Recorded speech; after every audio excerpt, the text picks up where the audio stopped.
Natural physics is a concept astrophysicist Leroy Larry developed that explains in down-to-earth scenarios how the principles of physics could have come about from observing nature. Each episode begins with a scenario, followed by an example to illustrate the application of these principles in futuristic research at the frontiers of science, such as Leroy's astrophysics doctoral research, and then concludes with an exploration of how these same principles could have very well been used by ancient cultures and civilizations. Mathematics is naturally encountered and incorporated as the exciting and fun tool of science that it is.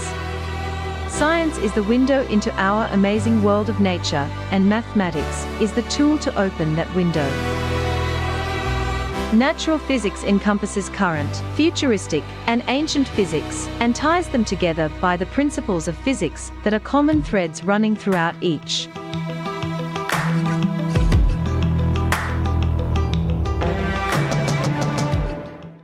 Greetings, everyone. I'm Leroy Larry, and welcome to the Natural Physics Experience, live from Costa Rica. Greetings, everyone. I'm Leroy Larry, and welcome to the Natural Physics Experience, live from Costa Rica. Everyone, welcome to the Natural Physics Experience. My guests today are, now you remember August Wilgemuth from Edmonton, Alberta, Canada. Well, as you can see, he is here. He is here with me. And my other guest is Mr. Bruce Callow, who is my colleague. And hey, this is awesome. I just want to explain real quickly that August and his family are visiting here in Costa Rica for the first time. And we're having so much fun, vacation. So we're not going to do a lot of physics today, okay? We got other things to talk about. So Bruce, if you would, please continue to ask August. Oh, there's... What did you mean? There's no Albert. Yeah. That's why I am There's here. Albert. No physics today. What is the problem, man? Yeah. He was not happy to hear that there's no physics today. And a fun fact, this was actually a gift from August's family to me when we visited the TELUS Science Center in Calgary. That was a gift from Albert, huh? It is true. It is true. Wow, Bruce. Things, hey, I got a question. You learn. Things you learn, you know? Bruce, you were asking August about what he's been experiencing here since his family's been here, right? You asked him about, oh, his cheeks. There you go. Yeah. Well, today we went to the pool, our neighborhood pool. August and his family, we all hung out and we got some serious sunshine, fresh air, and blue sky, and it did not rain. So we went down the big hill and we actually went swimming. That was actually really, really fun. And then like almost halfway through, my mom was like, August, your back is almost burnt. And I was like, I gotta get out and put on some more sunscreen. And now my back really hurts because it's fully burnt. That's painful. Yeah. I put on sunscreen. Wait till the evening. Wait till the night. Don't worry, you'll make it. You'll make it. They're experiencing the Costa Rican tropical sun, Bruce. And yeah, the old equatorial sunburn. And you being a native Canadian as well, evidently you have adapted very well to the Costa Rican temperature. Yeah, well, you know, here in Santa Ana, you need to be careful. Wear a hat, you know, special hat with that neck protector when I go out. And I've gotten a few sunburns, you know, in the past, but I kind of learned from that. Got one up at the Irazu volcano many years ago, and that's it. That was interesting. And I understand you guys are up on top of the volcano the other day. Yeah, that was also fun. We actually went into the crater, and we actually went to the very top of the mountain. And both of y'all remember that Tears and I went to that crater to see the green comet couple of years ago. Yeah, with that astronomical group. Yeah, yeah, yeah, yeah. It's an amazing place, isn't it? Yep. And the thing about it, Bruce, is that we're having so much fun. I mean, it's family, right? And the fact that they came all the way from Canada to visit Tears and I is just, we don't know what, I mean, we're speechless. It's just such an honor and a privilege and fun. So, and Bruce, if it hadn't been for you, I would have never met August and his beautiful family. So I know I owe you, and I owe you, and I owe you, and I owe you. What'd you say, August? We went to the National Museum yesterday. That was cool. You know what? I got the video of August's first encounter with one of the mysterious, enigmatic, Mesoamerican, pre-Columbian spheres, stone spheres found only in Costa Rica. You can tell I've been used to kind of saying right, August? Okay, so I'm gonna do a share screen. Okay, here we go. So here we go. Bruce, this is, oh man, I was elated. I've been talking so much about these spheres, so here we go.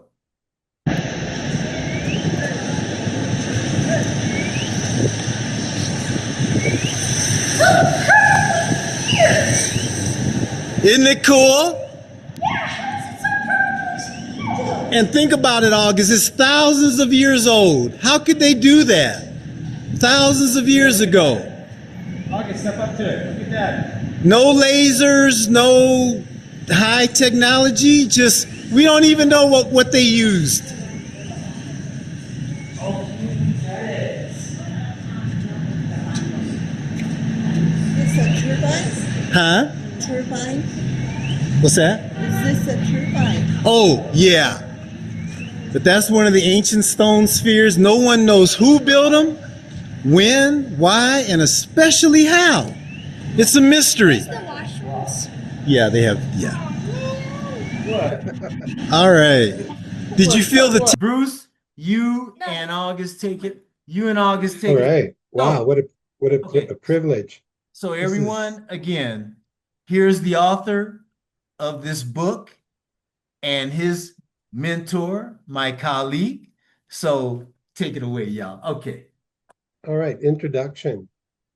Northern Constellation, Canada's mission to Titan by August Wogemuth unfolds in the year 2080 and showcases the Canadian Space Agency's remarkable rise in interplanetary exploration. This exciting and visionary narrative follows a team of specialists assembled for an audacious expedition to explore and colonize Saturn's largest moon, Titan. There is a growing consensus that Titan may be the best location for humans to establish a colony in our solar system. Against the backdrop of groundbreaking spaceflight and robotics technology, the story delves into the challenges and triumphs of establishing a permanent outpost on this frigid celestial body. Apart from the technological obstacles inherent in such an ambitious mission, the crew must manage interpersonal and legal dilemmas which add realism to the story. So fasten your seatbelts for launch and join August on this exciting journey to Titan. All right. Okay. Chapter 1, Assembling the Crew and Rules. The year was 2080. The Canadian Space Agency, or agency, oh, I don't know how to say that. What? The French part. Oh, don't worry about it. Don't worry about it. Canadian Space Agency, or CSA, is assembling a crew to travel to Saturn's moon Titan. Since the year 2050, the CSA had surpassed NASA's budget and technology, and it had become the dominant player in interplanetary space missions. Canada achieved this by attracting NASA's best astronauts, scientists, and engineers to the CSA after NASA canceled its planned crew missions to Mars. Canadian legal and monetary systems are used in the mission. We're pleased to introduce to you our Canadian crew. August, a 29-year-old hydrologist. He is an expert on the lakes of Titan. He continues to study the methane cycle on Earth. August enjoys playing remote control boats on the lake at his home. Jack is 38 years old and he is a material engineer. He is in charge of the construction of the colony and all the material supplies. Wow. Jack builds the spacesuits for the astronauts and also is in charge of the design of the suits. He enjoys making clothes. Bonnie is a senior top chef. She is in charge of preparing the food. She is and maintaining the food supply. She enjoys cooking spaghetti, chicken noodle soup, T-bone steaks, hamburgers, hot dogs, and honey ham and potatoes, and etc. Violet is a 30-year-old veterinarian. She helps cats and dogs. She is a cat lady and loves to plays with cats.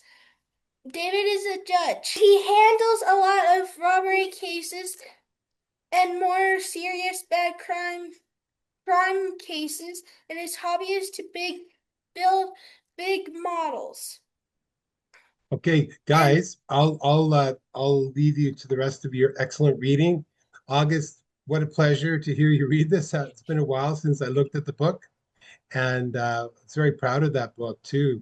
So enjoy the rest of your podcast, and thanks for inviting me, guys. Hey, and Bruce, before you go, could you tell us how you worked with August to, to get this Northern Constellation uh project going with him?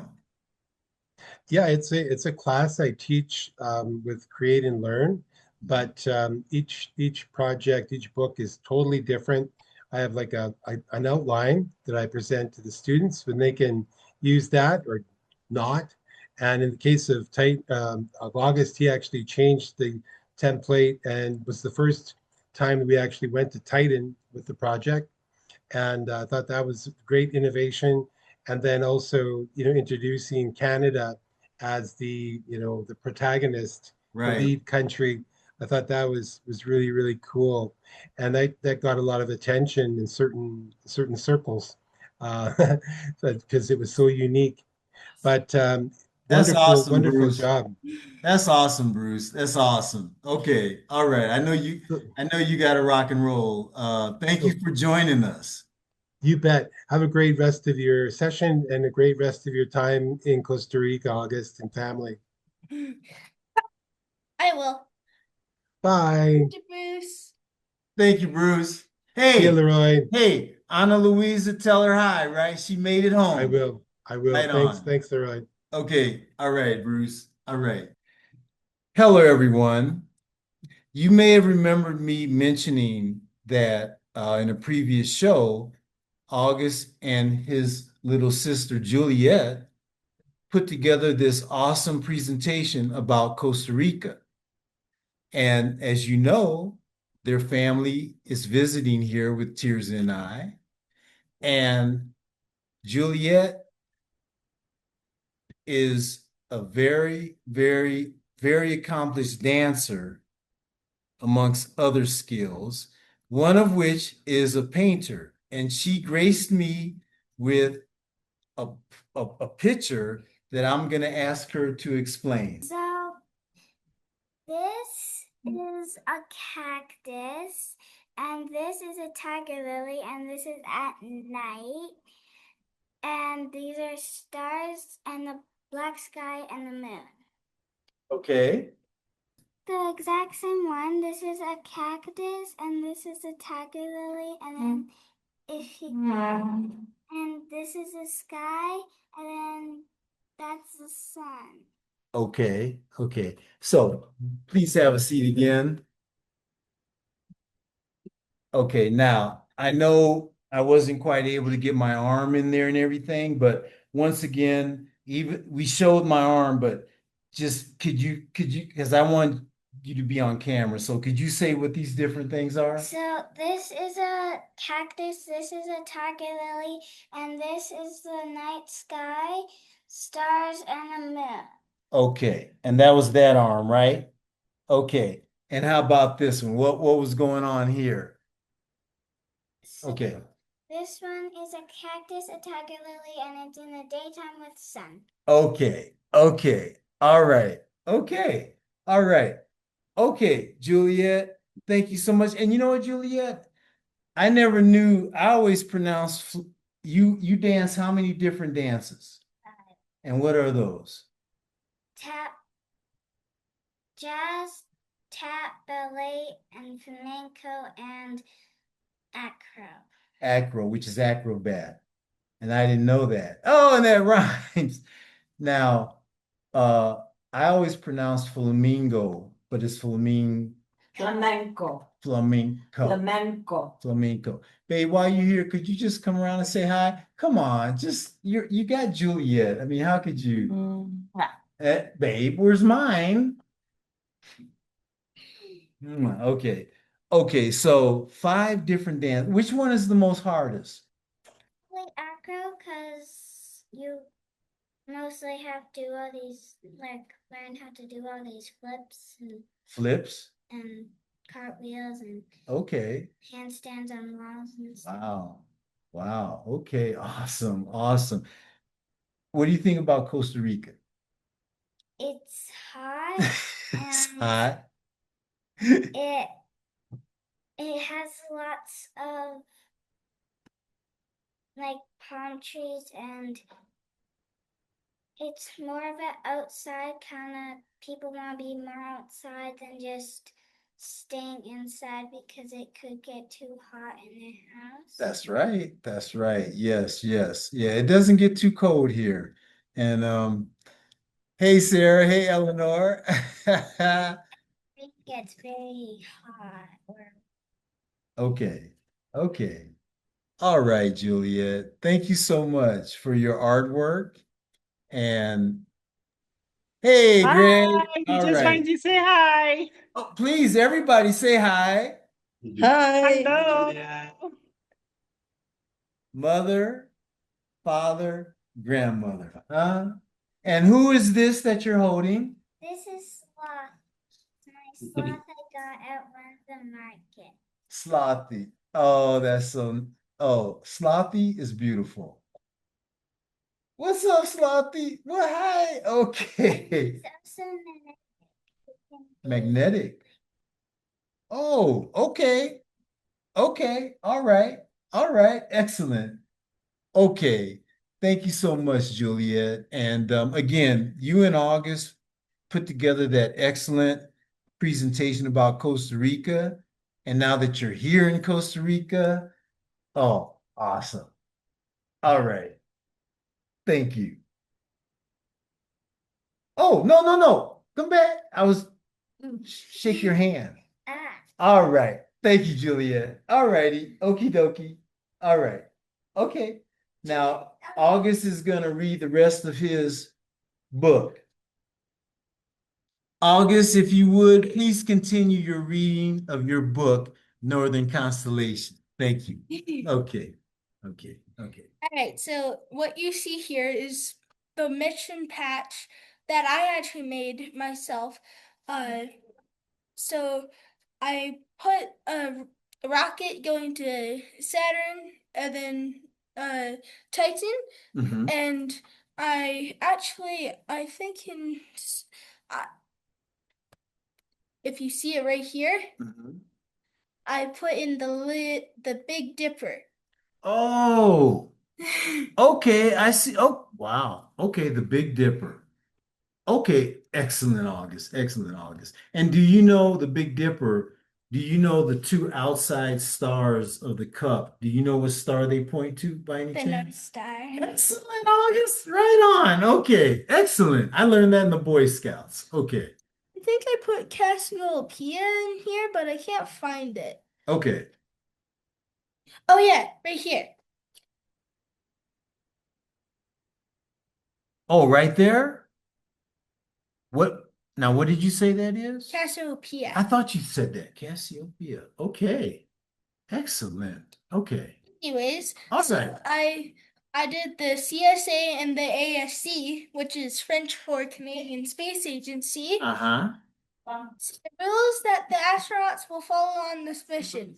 Static electricity is forbidden, especially by the methane methane lakes that to avoid explosions. Do not swim in Titan lakes because it'll crack your spacesuit.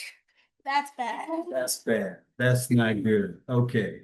Do not commit crimes. The punishments will include not eating Earth burgers for 2 weeks. Prisoners have to eat broccoli and carrots daily in prison, or you go hungry. Whoa. Okay. That's quite the punishment, right? Okay. Okay. In the Titan legal system, court judges can be from Titan, but for major offenses, the judge must be Canadian. As the colony is represented rep, Is repre under Yeah. Canadian law, Okay. residents must go to the gym at least twice a week, Tuesdays and Excellent. Thursdays. Excellent. Each person in the colony has to bring a pet. Cats make up 50 of the pet population, dogs 1%, rabbits 1%, birds 22, and fish 22. Didn't you say there is something miscalculated on this chart? 74 and 22 would be what? 96. So we're missing 4%. So Okay, but that's okay. That's okay.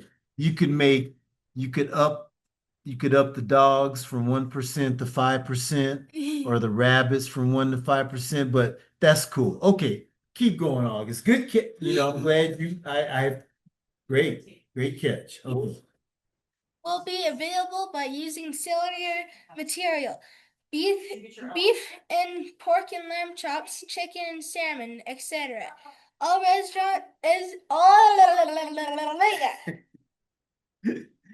residents are issued spacesuits which can be taken off inside the base. Chapter 2. Building the robots. The CSA built many robots to be transported to Titan to construct the colony and prepare the food supply for the astronauts who will travel there later on. It took a year to build them. One of the robots is called Hamlet. Hamlet is a large crane, a robot cat, which is capable of lifting heavy things. The material pallet bases connect on to his tail to hoist the materials up onto a flatbed back. The cat designs elbow smooth motions and claws dig into the ground to stabilize movements. Okay. There is another robot. And Hamlet is named after your cat, Yeah, Hamlet. the cat. Okay. There is another robot, which is a robot dog called Peanut. Peanut is designed like a dog, and on her back is a wide flatbed. The flatbed is used for transporting the materials. The crew has ordered 20 peanuts and 100 Hamlets to be sent to Titan. Pete is the third type of robot, a mouse. A robot that works alongside Hamlet. Pete's tail is a grappling hook that anchors into the pallet to stabilize to prevent the pallets from swaying about while being connected to Hamlet's crane tail. The crew has ordered 400 Pete's to be used on Titan. And Pete is also named after one of the animals in my house. We have mice in our garage. Okay. So we named mouse like the mouse name. Okay. And Peanut is named after your dog. Yes. Okay. All right. Got it. Got it, August. Okay. Chapter 3, launching what? Titans. It's okay. That should be launching to Titan. Okay. That's okay. That's all right. Launching to Titan. It was now time to send the robots to Titan to build the colony. The CSA has built special rockets to go to Titan using technology based on the variables specific impulse magnetoplasma Okay. rocket or the Vasimir. There will be 5 Titan rockets transporting the robots over a period of 5 months to Titan. Each rocket capsule has a storage compartment for robots, and the CSA tracks each of the rocket's pathways to Titan. The first rocket will be launched January 1st, 2018, containing 50 Hamlet robots. The second rocket launching on February 1st. My birthday. Okay. Okay. 2008 will hold the remaining 50 Hamlet robots. The third rocket will be launched on March 1st, 2080, and will carry 100 Peanut robots. And fourth rocket will transport the remaining 100 Peanuts and will be launched April 1st, April Fool's Day. Yes, that's right. 2080. The last rocket to Titan carrying 400 Pete robots will be launched on May 1st, 2080. I keep on wanting to say 8. 2000. Yeah, 2008. Yes. Yes. 5 minutes after launch, the two boosters separate from the first stage. The first stage and the second stages separate while they pass the moon, where it links with Vasimir. The second stage initiates and leads us to the rest of the mission to Titan. The capsule is separated from second stage in the orbit of Titan. Upon arrival and landing of the capsule on Titan, the top of the capsule opens up like a ramp on both sides, and the robots are activated and walk out. The last rocket, number 5, carrying the Peats, also carries the food.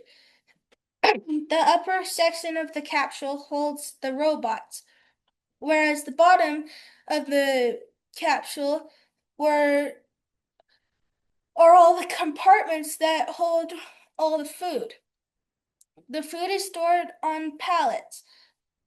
When the capsule door opens and ramp folds out, a Hamlet robot then comes up the ramp and connects onto a pallet one at a time. A Hamlet robot then swings his tail over to Peanut and places the pallet on top of Peanut's flatbed back. Peanut takes the pallets over to the building sites and offloads the food supplies. The robots are sent to Titan to prepare the food supply and to initiate building of the colony.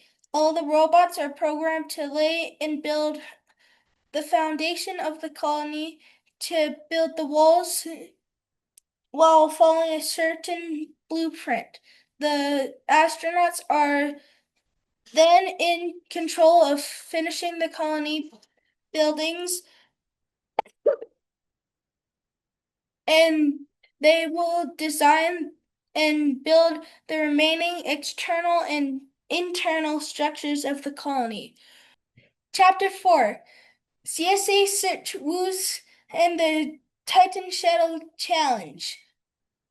All the mission preparation was completed successfully, and the robot ships were launched without any accidents. One of the launches was delayed by 1 day because of wind, but it was only a 1 day delay. The crew was initiated their advanced training, which typically lasts a year. The Canadian Space Agency was having difficulties finding a pilot for the Titan shuttle. David, as we already know his role being a judge, he humbly didn't fully disclose his impressive flying skills. During the intense training in flight simulators, all the astronauts were failing except for David. David showed hidden talents and flew with ease, even at the highest level of difficulty, where David had to fly through a tornado with debris flying everywhere. David still flew confidently. All the mission crew members and the CSA trainers and the president of the CSA were stunned and amazed. David had flown perfectly while everyone has crashed their planes. During a coffee break, the president of the Canadian Space Agency approached David and inquired more about his flight background. David then opened up and shared, "I am currently the top F-21 fighter pilot in the Royal Canadian Navy." The president was thrilled to hear this, and he then assigned David to and entrusted him to be lead of the CSA flight training, and will be in charge of the rest of the astronauts. After a year of training, the Titan shuttle was ready to be launched. Working with the CSA's top meteorologist to determine the ideal weather and wind conditions, the rocket was scheduled to launch on June 1st, 2081, with a backup date of July 1st, 2081, in case of a scrub. On June 1st, 2081, the weather conditions were just right for the launch at the Prairie Star Rocket Launch Center, located at the former Suffield military base in Alberta. The crew got assembled after 7 and boarded the rocket. The whole launch process went smoothly after 7 months. The crew landed on Titan and celebrated their arrival on Titan. Bonnie prepared a big feast for the astronaut crew. The crew completed the construction of the buildings and settled on their regular routine. It says 7 months, but it was actually supposed to be a year and 7 months, A because year, okay, they actually orbit Jupiter for a while okay. to get sam samples of the like study Jupiter Uh-huh. and then go to Titan. And yeah, you remember how we talked about using Jupiter's gravitational field to help your spaceship get to Saturn? And we were saying, hey, while you're there, yeah, okay, great, great, great, great. Okay, okay. Chapter 5, Finding Water. After the arrival of the crew, hours had passed and everyone was planning their routines. August decided to explore within 5 kilometers radius of the base. He took a shovel and started to dig. To his amazement, he was shocked to find an underground spring of water. It, with a limited supply and groundbreaking scientific discovery of finding water on Titan. August quickly got to work and secured water pipes and built a pump system to collect the water. There was a limited supply for humans' consumption and other uses. And for the rest of the missions, when he made the original hole, pressurized water spread out like a geyser and knocked him over. That's super powerful, he commented as he got back on his feet. August developed a piping system to collect the methane to be used as natural gas for the colony to heat, cook, etc. Jack asked the CSA to send platinum plates and the colony on up to the colony on Titan so they can build a submarine along with the Titan airships. The submarine and the airships would also be powered by methane. The submarine was built to go at least 5,000 kilometers in depth and designed to go explore the lakes. The astronauts discovered the biggest lake on Titan on the North Pole with the depth of an ocean, and they named it Sea of Methane. Sea of Methane. And that's the submarine they used. That's the submarine in the Sea of Methane. Wow. Okay. All right. Okay.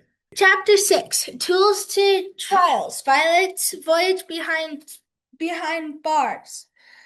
Jack wanted to build a Land Rover for the astronauts so they could explore Titan faster and use less oxygen tanks. So Jack contacted CSA and asked for more supplies. So he built a platinum Land Rovers for each astronaut.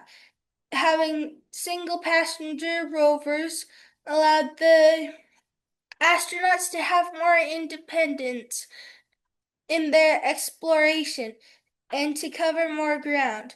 Jack asked more building supplies, more building materials, plastics, and lithium batteries, along with tools and other routine building supplies. Violet was jealous because she felt left out.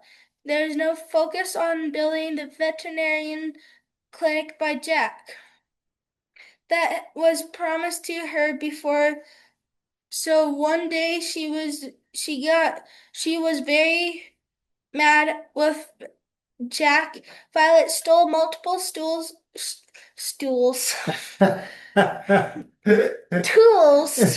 from the warehouse and started building the veterinarian clinic herself. Jack was doing inventory of the tools and noticed that there's multiple tools missing. Jack started asking everybody who stole these tools. and one was answered, so no one answered, so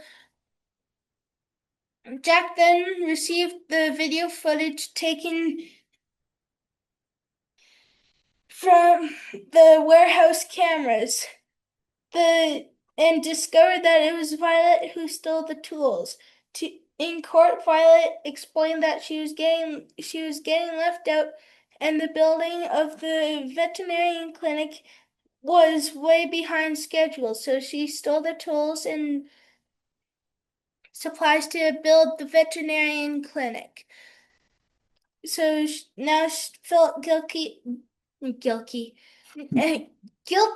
about what she had done.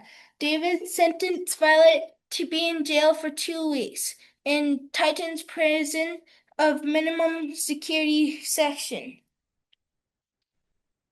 Violet's time in prison was by the rules of the book. Her punishment, including not eating Earth burgers for 2 weeks and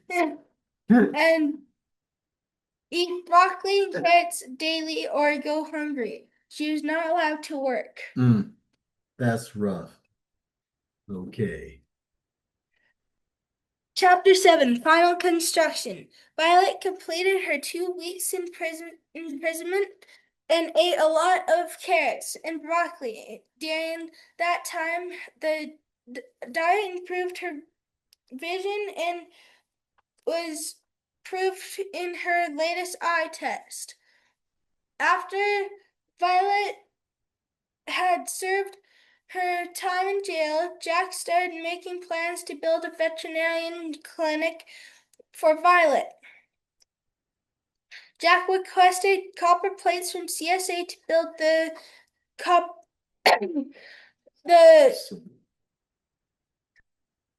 veterinarian clinic and the recreation center, and it was a quick build and only took 2 weeks for the buildings to be constructed. During the building, there was a problem with one of the batteries in the drill. While David was building his usual drill, using his drill, one of the lithium batteries inside the drill leaked all over as it wasn't made properly. Battery acid got all over David. David was okay, but he didn't get any injuries. And the battery acid got all over his astronaut suit. He stopped using the drill immediately and ran into the base and had help to quickly take off his suit. Since Bonnie was already in the base, she was making supper instead of helping the construction. She was able to assist David remove the spacesuit quickly and safely without causing the spread of the battery acid anywhere else. The completed recreation center was something everyone enjoyed. They had it with it having a swimming pool, lots of treadmills, exercise bikes, and a running track. They even were creative in selection of the construction materials and made weights out of copper plates, wood planks, and cement. Chapter 8, Returning Home. The return flight home to Earth for the original astronauts was planned after they had spent 7 years living on Titan. Astronauts were rotated in and out Titan every 7 years. The astronauts assembled their rocket, attaching the Vasmir engine to the capsule they had kept in storage while they arrived on Titan. After the 6-month journey back, they splashed down on the coast of Vancouver Island, and they flew to Edmonton, Alberta, and stayed in the famous West Edmonton Mall Fantasyland Hotel. the rest of to rest for a couple of nights while the families of the astronauts stay in the hotel with them. Medical doctors checked them at the hotel and confirmed their health was fine. The Titan astronauts traveled to Toronto, Ontario for a big celebration and then to Canadian Space Agency HQ in Longueuil, Quebec to receive their new ranks and recognition. This entail mission to Titan opened up the gateway for many more missions in 7 years rotation and 5 new astronauts each mission, including new robots and new assignments. The human colony on Titan had became a reality. The end.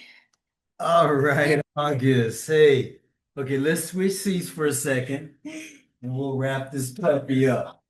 Good job, August. Good job. Okay, so here, let's wrap this puppy up. Okay.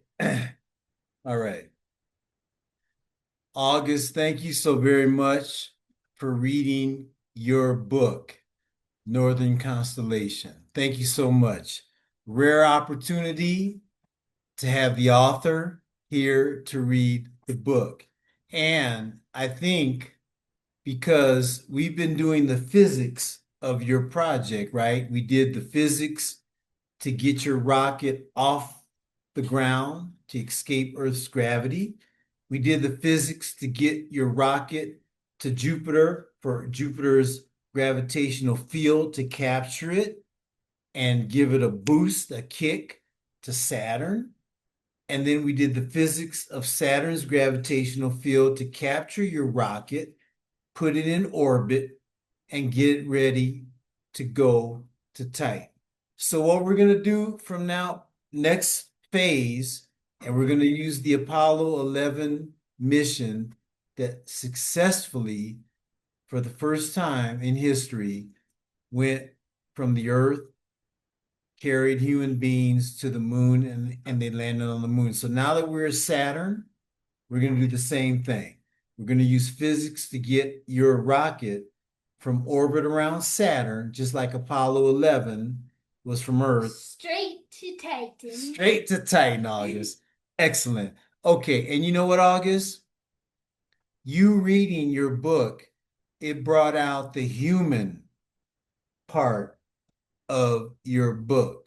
There's the physics that we've been talking about, but your book brings out the human side of going out there into the unknown. And that's like Star Trek, right? Yeah, right? Star Trek wasn't just about science and physics and math. It was about the people involved. And that's what your book brings out. So, August, author of Northern Constellation, thank you so very much for reading your book for us. And you have anything to say in closing? Nope. So everyone, tune in next show. Same fat time, same fat channel. And you know, I gotta say this, fat, P-H-A-T, physics with attitude, enjoying physics as the window into our amazing world of nature and mathematics as the tool to open that window. All right, August, you want to sign us off? Sign us off. Bye, y'all. Okay, okie dokie. All right. Excellent, August.